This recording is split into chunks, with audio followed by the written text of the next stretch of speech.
Welcome back to the second and final video in my pre-election series. Earlier last week, we ran through the Senate map, and I explained why, based on polling information and structural conditions, that the blue wave the media has been memeing about is unlikely to happen. Republicans are poised to reverse the losses they suffered in 2016 and return to a 54 or 55 seat majority in the Senate. And this is massively important because it will allow President Trump to accomplish things like immigration reform, further tax cuts, and even possibly an end to birthright citizenship. Of course, at the federal level, there is also the House of Representatives. All 435 House seats are up for re-election this year. And despite what the general ballot polling is suggesting, based on early voting numbers and general political momentum, I'm still inclined to believe that Republicans will hold on to the House. There's simply too much to talk about, too much information, too much to get into to make a video about it. But I'm sure there are going to be some deep dives done in podcast form that I would recommend checking out. I'll include a link below to the deep dive done on the Senate that I thought to be pretty good. And they actually reached an even more optimistic conclusion on the Senate than I did. But there is a third set of elections that I'm almost certain you haven't heard much about. With all of the attention focused nationally on President Trump, the Senate, and the House, it seems like people have forgotten entirely about state-level elections.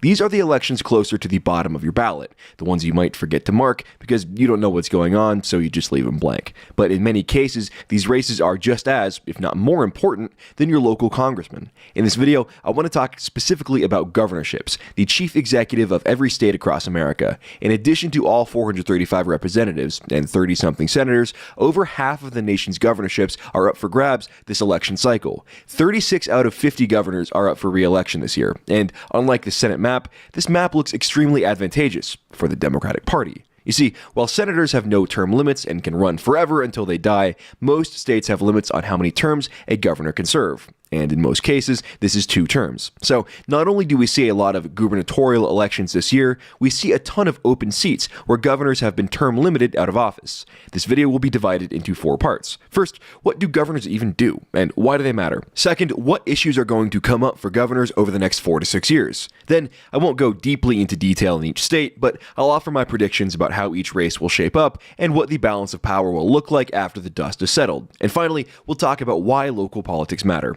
All of this ahead in today's video, but first, actually, let's just get into it. So, in America, we have 3 branches of federal government. That's legislative, executive, and judicial. Well, each state in the U.S. has a similar structure. There is a state house, a governor, and a state Supreme Court. In a way, you can think of your state's governor as the president of your state. They're both chief executives. Many of their responsibilities and roles are the same, too. Governors have the ability to veto legislation, make certain political appointments, manage the state's bureaucracy, etc. One key difference between governors and the president is that most governors can use what's called line item veto. Instead of vetoing whole bills, they can veto certain provisions of bills. Additionally, while the president gets to appoint his whole cabinet, in most states, cabinet-level positions are elected. For example, in Washington at least, voters elect the state lands commissioner, attorney general, lieutenant governor, secretary of state, etc. In 12 states, the Secretary of State is appointed. In some states, land commissioners are appointed. It all depends on what state you live in. The specifics of the cabinet, elected versus appointed and so on, vary from state to state. But the governors in each state are the chief executives for that state's bureaucracy. Governors are always important, but I believe they'll be especially important over the next 4 to 6 years of the Trump presidency. There's a renewed interest in federalism and the 10th Amendment every time the presidency changes hands. For example, under President Obama, Republican states were fervently working to find ways to be exempt from Obamacare. And under President Trump, blue states are competing with each other to be as friendly to illegal aliens and as unfriendly to federal law enforcement as possible. State governors often have the ability to oversee redistricting in their state, drawing the boundaries for congressional districts. With the 2020 census and redistricting coming up, this is more important than ever before. It's an unfortunate truth, but it's the reality. If you aren't drawing districts that benefit you, the other guy definitely will be. A state with a 50-50 Republican to Democrat voter split and 10 congressional districts, just hypothetically, could be drawn to have 10 Republican districts, 10 Democrat districts, or 5 and 5. It all depends on how the district boundaries are being drawn. You've heard the term gerrymandering before. This is exactly what they're talking about. And you know that if Democrats control the redistricting boards, they're going to find ways to draw districts in a manner that benefits them. This is accomplished by looking at racial and voting demographics and drawing, on purpose, districts that are approximately 55% Democrat and 45% Republican. Using this strategy, you can realistically make it so that a 55% Republican and 45% Democrat state has a majority Democrat districts. It's all about how population centers are divided up. Governors also have the ability to decide or approve state policy with regard to immigration enforcement. States that vote in the legislature to become sanctuary states and refuse cooperation with ICE can be prevented from doing so by a strong governor. Likewise, a Democrat governor could go rogue and instruct his state bureaucracy to stop cooperating with federal agents. In short, governors have much more control over the implications of national politics than you might think. In addition to redistricting, which will happen after the 2020 census, governors elected this term are expected to face questions relating to immigration and gun control, with many states, including Washington where I live, plotting new ways to take guns out of the hands of safe, law-abiding owners. So those are the stakes. Now, let's look at the electoral situation. If you want to feel good and uplifted about the future, this might not be the video for you, because things are looking significantly better across the nation for the Democrats.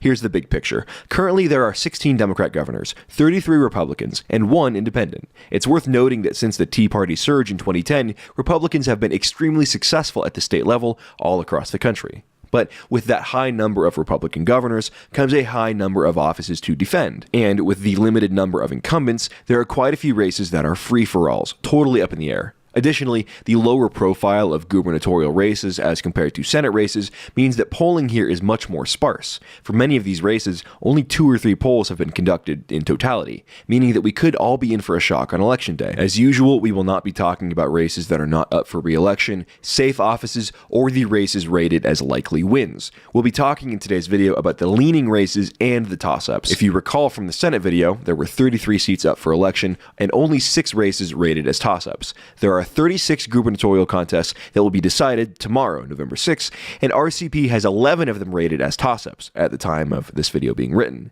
That's where you see the sparseness of the polling come out, and the tension in state politics. Governors tend to be elected on a more pragmatic rather than ideological basis. It's why you'll see Republican governors getting re-elected in deep blue states, like Massachusetts. These guys aren't ideological firebrands. They're more policy wonk, middle management types. Anyways, we have 2 lean GOP races, 11 toss-ups, and 5 lean Dem races that we'll talk about today. Just a cursory look at those numbers, and one will be quick to notice that by a margin of 5-2, those races are breaking for the Democrats. But if you look deeper into the numbers, it gets even worse. Out of the 18 races that are leaning or toss-ups, 13 of those 18 are currently held by Republicans. With only 2 leaning towards Republicans, it looks like we may be setting up for quite a few lost governorships. Now, some of these aren't real toss-ups, so let's start there. South Dakota, for example, has seen a tight race between Kristi Noem and Billy Sutton, but Trump's strong favorability in the state, 57%, and Sutton's rising unfavorables expect this one to go Republican. And likewise, in Kansas, another state where Trump is popular, I expect Chris Kobach to win easily. But from there, it gets more complicated. Democrats are going to win Connecticut, Ohio, Oregon, and probably Wisconsin, where Chamber of Commerce favorite Scott Walker appears poised to lose a nail-biter versus Tony Evers, state superintendent of public instruction. And, for good measure, I'm expecting Republicans to pull out wins in Alaska, Iowa, New Hampshire, Oklahoma, and Nevada. But then you have states like Colorado, Maine, Michigan, Minnesota, and New Mexico, the lean Dem states, where these races are pretty much over already. So out of the 18 leaning and toss-up states, so far we have 7 Republican wins and 9 Democrat wins. It all comes down to Georgia and Florida. In Georgia, all-around badass Brian Kemp is running against Stacey Abrams, a hero of leftist pop media. He's leading by a few points in the polls, but the question here is going to be turnout. If Abrams turns out the black vote, she wins. But if Kemp turns out the white vote, he wins. Oh, you can't talk like that. That's racist. No, it's not racist. It's true. The pundit class has observed as much already. In multiracial democracies, elections just become a question of racialized voter turnout. And Georgia is an example of this. I expect a win by Kemp here. And in Florida, as much as DeSantis obviously should win, I'm not sure he will. His opponent is Andrew Gillum, the corrupt mayor of Tallahassee and apparently the subject of an FBI probe. This guy took bribes from an undercover FBI agent and bragged about it. And his entire campaign has been based around calling Whitey a racist. You think I'm exaggerating? Gillum, after being attacked on the campaign trail for taking inappropriate gifts from an undercover FBI agent while mayor of Tallahassee, doubled down and insisted he did nothing wrong. He was a good guy, and attacks relating to his corruption were actually just an expression of white people being racist. It's like if The Root ran a political campaign, except it has a chance to win. However, we've seen Republicans be underpolled in Florida in the past. Polls underestimated Trump's margin of victory in 2016, and I think we'll see a boost for DeSantis in the final count too. Plus, Gillam's coalition is relying on minority turnout, and we know that getting minorities to the polls can be a challenge. I very well may be wrong about this one, but I would expect a DeSantis win by less than 1%. So the final tally then is 9-9. But that's not good news, and here's why. Under this analysis, Democrats are expected to flip governorships in Maine, Michigan, New Mexico, Ohio, and Wisconsin. With Republicans flipping Alaska from independent to Republican, that's a net pickup of 4 offices by Democrats. However, they're also expected to defeat Illinois Republican Bruce Rauner in a blowout, meaning yes, Democrats are expected to pick up 5 new governorships this election. The end result being, of course, that Democrats will control 22 governorships to the Republicans' 28. All right, so why should you care? Well, let's think about those issues being mentioned before. Many of these incoming Democrat governors, including J.B. Pritzker in Illinois, are going to push for severe restrictions on the Second Amendment. The state of Washington is an example. Our current state attorney general and likely next governor, Bob Ferguson, wants to pursue a semi-automatic weapon ban and a ban on magazines larger than 10 rounds. So you can expect gun control to not be pushed so much at the federal level, but at the state level. Because while Democrats won't have the ability to impose sweeping national regulations on things like semi-automatic rifle purchasing age, bump stocks, or large magazines, they can, and certainly will, pursue these things in states they control. The result of increased gun control will be an increasingly disarmed and vulnerable population. Next, with Democrats in charge of more redistricting than ever before, right before the 2020 census, expect the House of Representatives to take another shift to the left for the 2022 midterms. Also, do you like this trend of Democrat state attorney generals suing the president for the great crime of doing his job? Like this lawsuit against President Trump where Democrats are suing because they don't want the census to ask whether or not people are citizens? Well, with more Democrat governors and presumably more Democrat attorney generals, we're in for a lot more of that. There is, however, a way to change this and prevent things like this from happening in the future. There's a phrase in politics, all politics is local, and that can be used to mean a variety of different things. But in this case, state-level politics quite literally are local. I would encourage each of you out there to go to Google or Facebook, type in your county and then GOP. For example, Spokane County GOP, Whitman County GOP, etc., to find your local party's organization. From there, get a couple friends and start going to their open meetings, or start going alone. I know from the analytics that I have a pretty young audience, and I know for a fact that most of these county organizations are largely old people, and they love it when young people get involved. Getting involved in local politics gives you a voice. It gives you a seat at the table when decisions are being made about what positions to adopt, what policies to fight for, what candidates to nominate, etc. Are you tired of seeing terrible, neoconservative corporate GOP candidates get elevated in the party? Well, that's only going to stop happening when young, determined, passionate people get out there and begin to remake the party in our image. In many cases, there are no people under the age of 40 involved in these local parties. That's not an exaggeration. If you show up as a young person, you will be listened to and brought in on the decision-making process. If you demonstrate yourself to be sociable, nice, and competent, you'll probably be given a leadership position. The meta-political struggle is important. The meme war, media, all of that is important. Debate in the public space is important.